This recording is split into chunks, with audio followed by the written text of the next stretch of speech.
ABP news आपको रखे आगे। पश्चिम बंगाल में जैसे जैसे चुनावों की तारीख नजदीक आती जा रही है, आरोप प्रत्यारोप का सिलसिला भी चल रहा है, पत्थरबाजी की भी घटनाएं सामने आ रही हैं। हमारे साथ मौजूद हैं बीजेपी के राष्ट्रीय महासचिव कैलाश विजयवर्गीय। अक्सर जो है बंगाल में रहते हैं, लेकिन फिलहाल दिल्ली में मौजूद हैं। एक अहम बैठक भी होनी है आज। सबसे पहले सर, जिस तरीके से ममता बनर्जी का बयान आया है कि नक्सलियों और माओवादियों से ज्यादा खतरनाक हो गई है बीजेपी, मैं समझता हूँ कि सारा देश देख रहा है, सारी दुनिया देख रही है कि किस प्रकार टीएमसी के कार्यकर्ता बम गोलियों का उपयोग कर रहे हैं और सरकार उनको संरक्षण दे रही है। तो अब कौन नक्सलवादी है, कौन आतंकवादी मानसिकता का है, ये सारे देश की जनता कह रही है। मुझे इस बात से कोई खंडन नहीं करना, पर बंगाल की राजनीति आज जिस हिंसा की राजनीति में परिवर्तित हो गई और विशेषकर ममता जी के संरक्षण में, नौकरशाही के संरक्षण में जिस प्रकार हिंसा हो रही है, मैं नहीं समझता कि इसमें किसी को प्रमाण पत्र देने की आवश्यकता है। जनता उनको विधानसभा के चुनाव में प्रमाण पत्र दे देगी। कुछ वक्त पहले बीजेपी पार्टी के राष्ट्रीय अध्यक्ष जेपी नड्डा के काफिले पर पत्थरों से हमला हुआ। कल कोलकाता में एक रैली हो रही थी, वहां पर भी पत्थरबाजी चली। ममता बनर्जी कह रही है कि बीजेपी जो है अराजक लोगों को हमारी रैली में भेज रही है, अब हम भी अपने कुछ लोगों को, ऐसे लोगों को वहां पर भेजेंगे। देखिए, ममता जी ने पूरे प्रदेश में असामाजिक तत्वों के हाथ में सरकार सौंप दी है। वो लोग वसूली कर रहे हैं, वो लोग सिंडिकेट राज चला रहे हैं, वो जनता का शोषण कर रहे हैं और कुल मिलाकर माफियाओं के हाथ में सरकार खेल रही है। ममता जी के भतीजे, जिन्हें भाईको कहते हैं, वो कोल माफिया, गोरू माफिया, गोरू मतलब गाय, गाय mafia, sand mafia, gold mafia, बड़ी फेक करेंसी माफिया, देश के अंदर सर्वाधिक फेक करेंसी बंगाल से आ रही है। उसको संरक्षण ये सरकार दे रही है और सरकार के अधिकारी दे रहे हैं। मैं समझता हूँ कि एक तरीके से अराजक राज्य हो गया है बंगाल, और वह बंगाल जो स्वामी विवेकानंद का बंगाल है, वह बंगाल जो बंकिम चंद्र चट्टोपाध्याय का बंगाल है, वह बंगाल जो रविन्द्रनाथ टैगोर जी का बंगाल है, वह बंगाल अब माफियाओं का हो गया। ये बहुत शर्म की बात है और उस बंगाल को बचाना हम सबका दायित्व है और हम मोदी जी के नेतृत्व में वहाँ पर सरकार बनाएंगे और सोनार बंगला का जो सपना रविन्द्रनाथ टैगोर ने देखा था और बंगाल की जनता ने देखा है, हम उसको सार्थक करेंगे। सबके बीच में ममता बनर्जी ने एक और ऐलान भी कर दिया है 2 दिन पहले ही कि अब वो भवानीपुर के साथ में नंदीग्राम से भी चुनाव लड़ेंगी। ये उनका क्या मास्टर स्ट्रोक है, क्योंकि शुभेंदु अधिकारी भी वहीं से आते हैं नंदीग्राम से? ये डर है उनका, वो डर रही हैं।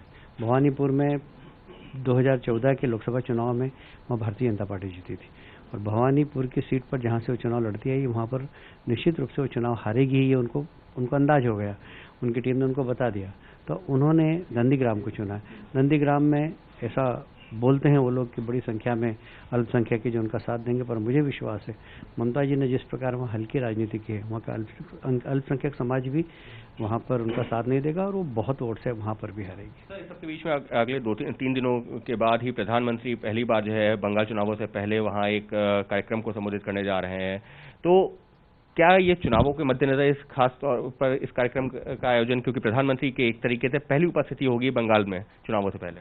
नहीं, ये उनका शासकीय कार्यक्रम है, ये पर्यटन विभाग और उनका कार्यक्रम है और मैं समझता हूँ कि सुभाष चंद्र बोस के स्मृति में वहाँ एक बहुत बड़ा सिंपोजियम है वहाँ पर बनने वाला है और इसलिए उसके उद्घाटन में हो जा रहा है।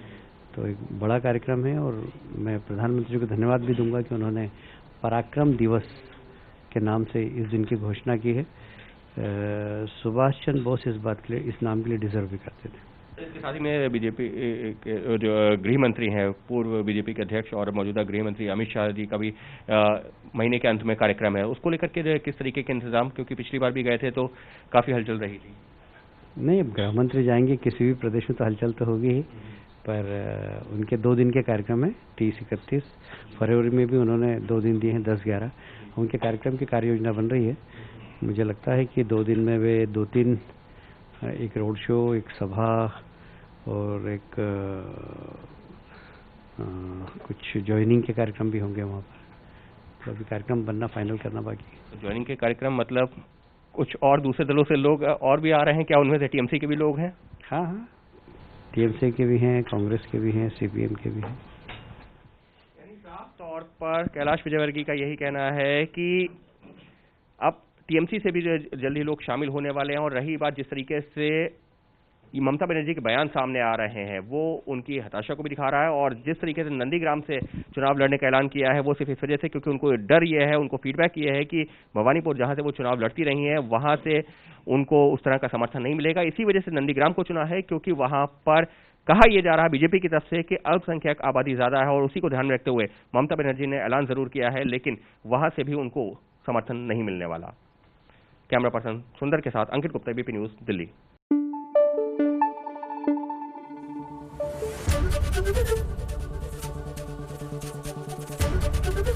एबीपी न्यूज आपको रखे आगे।